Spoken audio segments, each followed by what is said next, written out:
Well, hi everyone. Welcome back to Soul Wide Open, the podcast that explores what it means to live with an open heart and an open soul after surviving trauma. I'm your host, Michelle Renee, and today this is a really cool topic for me because it is something that I have dealt with for pretty much all my life. And I have a really big life change and news happening right now that is actually causing me to have to work through some of this again. That topic that we're diving into today is something we've all dealt with at some point in our life, and that is self-doubt and getting through and working through and overcoming that challenge. Let's dive in. Welcome to the Soul Wide Open podcast with your host, author, and certified trauma-informed coach, Michelle Renee. You know that little voice that shows up at all different times in our lives that says, who do you think you are? You're making big plans, you're getting to make these big changes, you're excited about them, and then suddenly you hear it. Who do you think you are? The self-doubt begins to creep in. That voice makes you question your capabilities, your self-worth, your confidence, and even your dreams, whether or not these dreams are even attainable or if they're silly or stupid or whatever. We've all been there. But here's the truth. It is not a life sentence. It is not a place where you need to move in and unpack and stay stuck there. It is a mindset, and like all other mindsets, it is something that can be changed. Today, I want to talk a little bit about where self-doubt comes from, how it holds us back, and even more importantly, how can we break free from that? How can we overcome it when it does show up, when that voice does show up, and it's going to? And when you're going through it and you're saying, oh, this isn't the first time, it's probably not going to be the last. So in order to get through those times and those moments when it does show up as quickly and as gentle on yourself as you can possibly be getting through it, that's what we're going to be going over today. Not only that, we're going to be talking about some powerful tools that'll help you step into your self-confidence. Self-doubt usually has really deep roots. I mean, it can stem from our childhood experiences, past failures, traumas that we've endured and that we've survived, societal pressures, and messaging all over social media that can actually begin to seep in on a deeper level under our skin and begin to affect our self-confidence and really light a fire underneath that self-doubt voice that is sort of laying in there dormant, just waiting for that perfect opportunity to speak up. And for those of us who have survived trauma, especially complex trauma and really, really deep traumas, generational trauma, all of it, that self-doubt and that struggle with self-doubt can really feel like it's part of something that's woven into our identity and into our DNA. And that makes it really hard to kick sometimes. It shows up in a ton of ways, including procrastination. We put things off because deep down, we don't believe that we can accomplish this, or we believe that what we're trying to do is silly or stupid and we're not worthy. And it shows up in imposter syndrome, where we feel like a complete fraud because we're trying to do something that we've never done before. And that self-doubt and that lack of confidence is telling us that we're not qualified and we're not capable. And again, who do we think we are? That self-doubt can actually start to convince us that we're not ready and we're not worthy and we're not enough. Well, guess what? We are. We are enough. We are ready. We are worthy. And what I really want to make sure that today we hit home with is that here's the thing about self-doubt. It's not the truth. It's actually a conditioned response that you're having. It is a story in your mind that is on repeat. But just like any story, it can be rewritten. You can flip that script.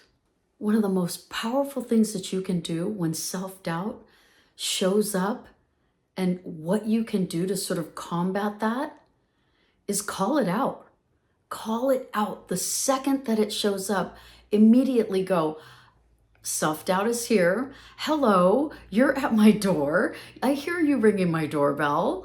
I'm going to open the door and I'm going to face it and I'm going to say, hey, I see that you're here.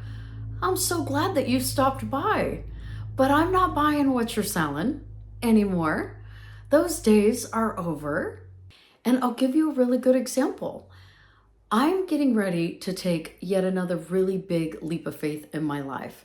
I've decided to drive away from California, actually a week exactly to the day from today, and I'm driving to Texas, and I'm have a place there that I have to land, and I'm going to be there for maybe 3 or 4 months. And I feel like it's this trial run. I've been spending a lot of time in Texas, doing a lot of work there, filming a lot of events. And at the end of these events that I've been filming, I've actually decided a couple of times to just rent a car and road trip all over Texas a couple times, Central Texas. And since I've done that, I ended up really just falling in love with certain parts of Texas, the people, the culture, the way that they have such great manners and so many things. I personally love country dancing. I love country music. I love wide open spaces. And so the last couple of times that I've been there road tripping around Texas, I've really just felt this calling telling me that this is where I need to go be, at least for right now, to at least check it out and see, okay, is this someplace I could really be long term that is affordable, that would be a great place for a great investment, that has the people and the mindset of the people and the values that align with who I am, and the man that I really, really, really want to meet and call into my life is somebody that's more in alignment with what I have discovered in Texas. And for me, that's a really important piece of my future, and something I've decided that this year I want to take very seriously. I want to be very intentional about, is that I want to attract the man that is meant for my soul, that is meant for me to do life with. And I've been in California for a really long time, and the more I started going to Texas, the more people I've been meeting, the more I have discovered that it's crazy how many people actually approach me and talk to me and ask me my name and ask me out on a date. I don't ever get anything even remotely close to that here in Southern California. I'm honestly here in Southern California, it feels like, and my other friends that are my same age and single say the same thing. It almost feels like we're totally invisible here, like we are aged out of Southern California or something, because it just seems as though it may be a little bit more superficial here. I'm not sure what is going on with that, but it is a very, very, very different experience in Texas as somebody who is a middle-aged woman, single woman. And it's been really refreshing to be there. And because my goal is to attract somebody into my life, I thought I need to go where my odds are better. So I'm taking this big leap of faith going out there. And guess what showed up? Self-doubt and the voice. Who do you think you are? Driving halfway across the country, you're leaving your daughter. You said you'd never leave your daughter. Here comes the guilt.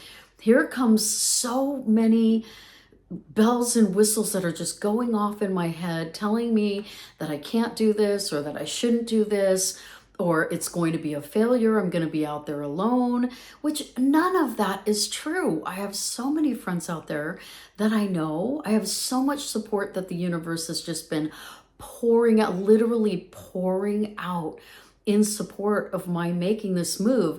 And I wouldn't even be making this move if it wasn't for all of the amazing things that have been showing up that are in total alignment with, yes, this is what you're meant to do right now. And so many times when we have that self-doubt voice show up, it drowns out everything else. We hyper focus on that voice, on that self-doubt. It ends up growing sort of inside of us and in our mind like a weed, and absolutely taking over and strangling out all of the other positive thoughts and the dreams and the hopes and the excitement and all those other things that we have been experiencing up until the time that that voice showed up. And so the number one way that I have combated that is recognizing it right away. And like I said, oh, hello, I hear you ringing the doorbell, and open that door and say, I am going to take action anyways. The number one way to combat self-doubt is by taking action. It's by taking the little steps. Every little step that I'm making towards moving to Texas for this temporary creative retreat and trial run is quieting every single bit of that self-doubt that I've been experiencing and the nerves that I've been experiencing. And it's every little thing from, I went on Amazon and I ordered my packing cubes. Those are showing up tomorrow. I went to my storage and I took out some of the things that I know I'm going to need for Texas. I went out and bought a couple of pairs of new cowboy boots. I'm preparing now to go. And every time that voice shows up and I take action that lets that voice know I am not listening to you, it becomes quieter and quieter and quieter and quieter. My video marketing content agency is Verb Media Group. And when I decided on a name for my company years ago, it was for this exact reason, because everything in life requires action. And I wanted to remind myself of that every single day, not only in my personal life, but in my business life, to get up every single day and take action. From the moment you wake up, getting out of bed and your feet hit that floor and you make your bed first thing in the morning and you stick with your routine, which is mine, as everybody knows, is having a cup of tea and having my meditation and starting taking action towards the way that I want my day to sort of reveal itself and how I want to show up in my day every single day.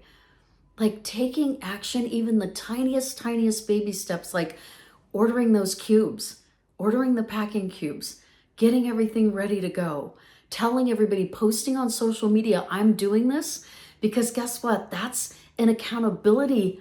That's taking action towards being accountable. And now people are texting me, oh my gosh, you're going? Yes, I'm going. It's reaffirming my plan and quieting that self-doubt voice every single step of the way. And like I said before, like flip the script. When that voice shows up, that's again, it's got deep roots. There's a part of you that's actually speaking to yourself. Have a conversation with that voice and say, is this thought, is what this part of me is saying true in this moment? It may have been true way back when the very first seed or the very first part of that root was planted, when your life was different, when there was the trauma going on and fear and so many other things were fertile ground for this voice and for this self-doubt, but you're not in that place anymore. So literally say to yourself and to this part of you that is speaking up to you, is this thought actually true? It will, I guarantee you, it will almost always, if not always, the answer will be, no, it's not true. Ask yourself instead, what evidence do I have that proves that I am capable? You probably have a plethora of things that you can look at that are absolute proof that you're capable, that are absolute proof that you're enough, that are absolute proof that this is something that is meant to be, that is calling you, that is driving you. Listen to that more than you're listening to this voice that's definitely coming from a place in the past that is no longer relevant to who you are and what your dreams are and your goals are and what your actions moving forward are. It has nothing to do with that. Another way to tackle it is to remember your wins. This goes along with the proof that you have, that you are capable? What have your wins been that again reaffirm that you're capable? I've started a business. I've overcome trauma. I've helped my daughter from the point of being completely blind and paralyzed on the entire left side of her body, being a full-time caregiver for her. And while I was doing that, I was studying everything I could possibly study, every moment of every day that I could possibly be on the computer while she was sleeping and resting. I was studying on how do I start this business and become a videographer and learn everything I could do and start a business that would be a great thing for me to be able to be available to her whenever I needed to be. There was so much intention and lack of sleep behind that decision, and there was a lot of fear and there was a lot of self-doubt. But again, every time I sat in front of the computer and watched another tutorial or took another class like what I've just done recently, I just recently took my trauma healing practitioner's final test, and I've been studying for it for a couple of months. And every time you take action like that, and you look back at your wins, that is all the foundation that you need and confirmation that you need that you can do this. See, overcoming self-doubt has nothing to do with figuring out how it's never going to happen again. It is going to happen again. But the absolute trick is making sure that you believe in yourself and that you trust yourself, even when it does show up.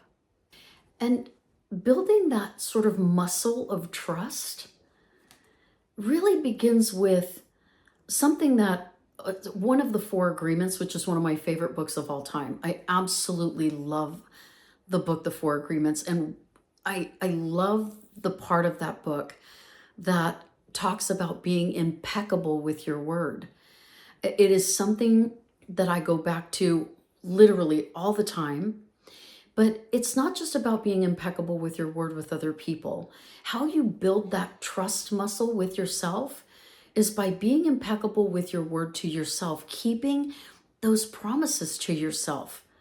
If you say you're going to do something, if you say you're going to write a book, if you're going to say you're going to work out, if you are going to start a business, if you are going to up and move to Texas for 3 to 4 months and give it a trial run, follow that through. If you say you're going to focus on healing from your trauma and become the absolute best version of yourself, follow that through. Because every little promise that you keep to yourself continuously builds on that self-trust that you need to be able to come as close as you can possibly be to every single dream that you have and achieve it and accomplish it and overcome that self-doubt. So guess what else drowns out those voices of self-doubt? When you surround yourself with other voices that are positive, that are your cheerleaders, that are cheering you on, that even if they think what I'm doing is crazy, they're still cheering me on. They're still telling me you've got this. They're still telling me it's going to be amazing. It's going to be exciting. This really wonderful, sweet friend of mine, Valerie, sent me a text message today with a Spotify song, which is an Ella Langley song that's called If It Weren't for the Wind.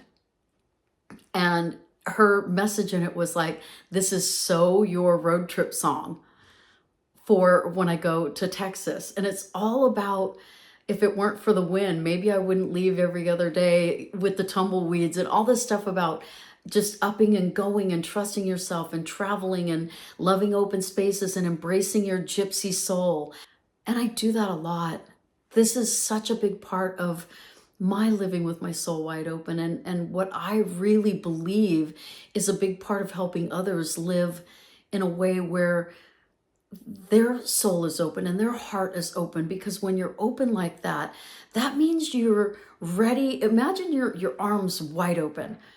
That means you're ready to embrace something. You're ready to embrace somebody. You're ready to embrace things and circumstances and dreams and hopes and everything, when your soul is open, when your arms are open, when your heart's open, when your mind is open, when your eyes are open, that is a posture of embrace. And if you think about it like that, it might help you, understand that when you're not open, when you're closed in, you're like this. You're not ready to embrace anything. You're contracted. You're closed off. You're closed off to a lot of things.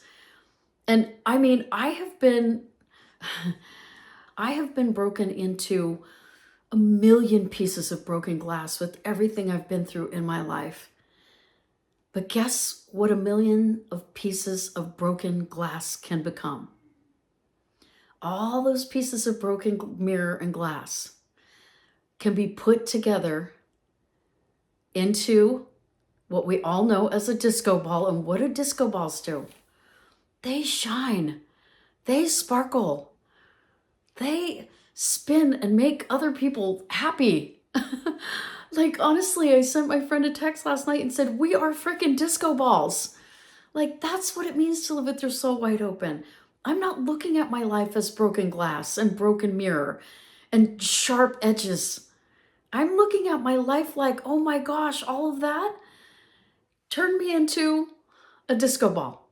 As crazy as that might sound, or funny or ridiculous as that might sound, I'm totally owning that. I kind of love that analogy.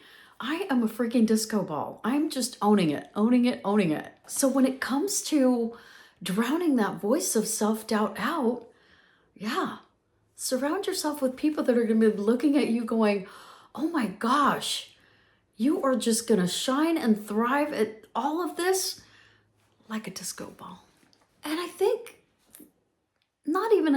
know, one of the biggest ways for me to push me into taking action and overcoming that self-doubt that is showing up is to never, ever, ever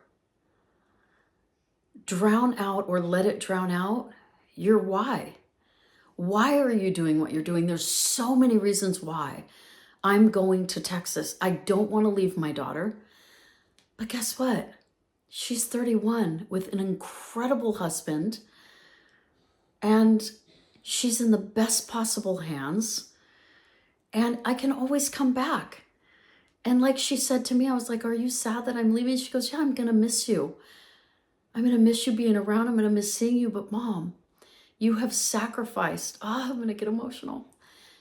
You've sacrificed so much of your life, especially your love life,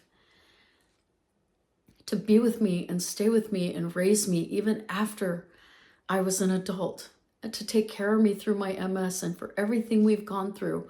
It's your time, Mom, now. And if you think what your soul needs and what you're looking for and your happiness and your greater level of happiness and joy is in Texas, Mom, go. And she is cheering me on every step of the way.